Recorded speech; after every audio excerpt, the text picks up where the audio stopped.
За бүгдээрээ сайн байна уу? Өглөө өдөр орой мэндийг хүргэе. За хөрхий дүүгийн маань зүгээс бэлтгэн хүргэж байгаа топик үгийн сангийн үн төлбөргүй хичээл маань 2 дахь дугаараараа та бүхэндээ уулзахад бэлэн болсон байна. За өнөөдрийн хувьд болохоор багш нь топик вака буюу сүүлд хөрхий хэдүүдээр рис оруулснаас хойш хүмүүс ерөнхийдөө маш их сонирхоод байгаа номны талаар за мөн энэ номон дээр гарч ирж байгаа үгнүүдийг та бүхэн өнөөдөр хуваалцаж хичээлээ хүргэх болно. Тэгэхээр номны хувьд бол жилийн өмнө энэ номыг ерөнхийдөө багш нь өөрөө солонгост худалдаж аваад за сургалтын хөтөлбөрт оруулал хэрвээ гэж судалсны үүдэнд нэлээд хэрэгтэй маш ашигтай үр дүнтэй ном байна гэж дүгнээд манайх ерөнхийдөө бол номон дээр бас хуурлаа хичээл маань явагддаг байгаа.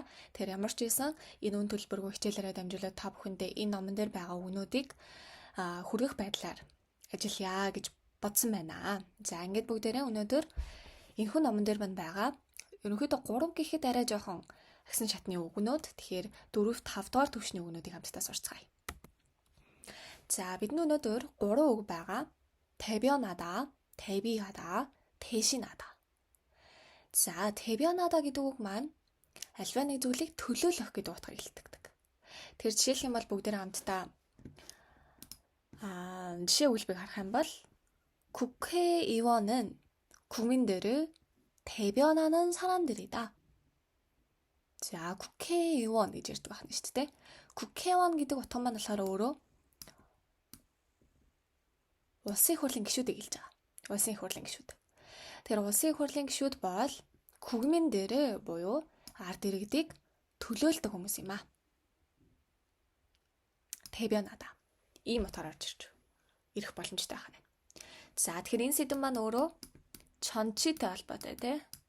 улс төртэй холбоотой агуулга орж ирж байна. 자, багш дахиад уншаамал 국회의원은 국민들을 대변하는 사람들이다.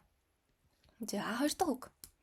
хоёр дахь үг маань 대비하다 буюу альва нэг зүйлд бэлдэх гэдэг утга байдаг. За, харин хоёр дахь утга маань болохоор 대비하다 гэдэг утга маань өөрөө харьцуулах гэдэг утгаараас орж ирэх боломжтой байдаг. За, тэгэхээр багш нь номон дээр гарч ирсэн хоёр жишээг та бүхэндээ хаваалцъя.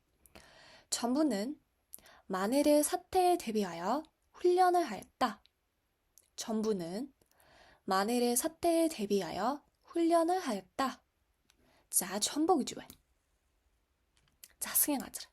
Тэр бүгдээрээ харж байгаа бол топик шалгалтанд ерөөхдөө улс төртэй холбоотой, эдийн засагтай холбоотой, нийгэмтэй холбоотой маш их агуулгад гарч ирдэг. Тэгэхээр бүгдээрээ иймэрхүү энгийн үгийг заавал цээжилсэн маш шаардлагатай. За, тэгэхээр засгийн газар 만일의 사태 гэдэг утга байна. За, энэ утга маань ерөөхдөө бол онцгой үйл явдал, онцгой байдал гэдэг утгаар дүүцэх боломжтой. Тэгэхээр засгийн газар болцсошгүй онцгой байдал гэдэг утгаар нь оруулаад ирээдүүлээ. болцсошгүй онцгой байдал урьдчилан бэлтгээд 훈련을 하였다. За, сургуулилт гэдэг утга байдаг. 훈련을 하였다. сургуулилт хийлээ гэсэн утга байна. Тэгэхээр одоо жишээлх юм бол 선수들은 훈련을 하다. Яах нь вэ? Тамирчид бэлтгэл сургуульт хийх. Ийм утга орж ирж байна. Тэр цэргүүд бас бэлтгэл сургуульт хийх юу гэж хэлдэг байх нь вэ? 훈련을 하다. Ийм утга орж ирэх нь шүү. За, хоёр дахь утга багш дөрөв гэж хэллээ. харьцуулах гэдэг утгаар орж ирдэг гэсэн. Тэгэхээр 여러 가게의 상품을 대비한 뒤에 구매를 결정하기로 하자. 자, ийм утга.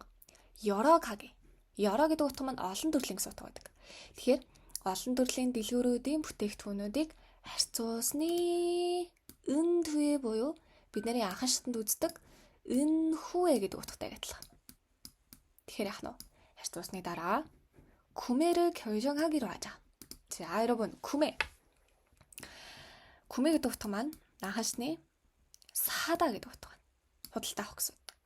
Тэгэхээр олон дэлгүүрүүдийн бүтээгдэхүүнүүдийг харьцуулж үзснийхаа дараагаар худалдаа авалтаа шийдцгээе. Ийм утга байна шүү.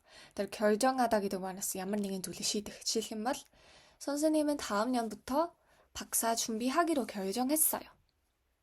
자, хайдуулыг гэж ойлгож болох. багш дараа жилээс эхлээд доктортой бэлтгэхээр шийдсэн. Ийм утга гэж болж байна. За, тэгэхээр тэбиада эхнийх нь альва нэг зүйлээс урьдчилан сэргийлж бэлтгэх, хоёр дахь утга маань болохоор альва нэг зүйлүүдийг хоорондоо харьцуулах гэсэн утга байна. За, төгсгөлөх 대신하다 буюу оронд гэдэг утга байдаг. оронд. 자, 친. 요리할 때 설탕을 대신하여 파인애플처럼 단맛이 나는 과일을 넣어도 좋다. За, хоолыг үедээ 설탕을 대신하여. Элсэн чихний оронд байна шүү дээ. Элсэн чихрийг орлуулад pineapple шиг 탄맛이 나는. За, нөгөө чихэрлэг амт гаргадаг 과일을 넣어도 좋다. жимсийг хийсэн ч болно.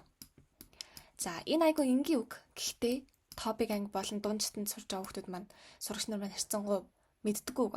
Нотта буюу хоолн дотор альваны материалыг хийх гэсэн утга. Хийх байна шүү. За, тэгэхээр өнөөдөр бид нар 대변하다, 대비하다, 대신하다 гэдэг 3 үгийг үзлээ. Багш нэгнээс нь бүх өгүүлбэрүүдийн дахин нэг удаа уншаад хичээл өндөрлцгөөе.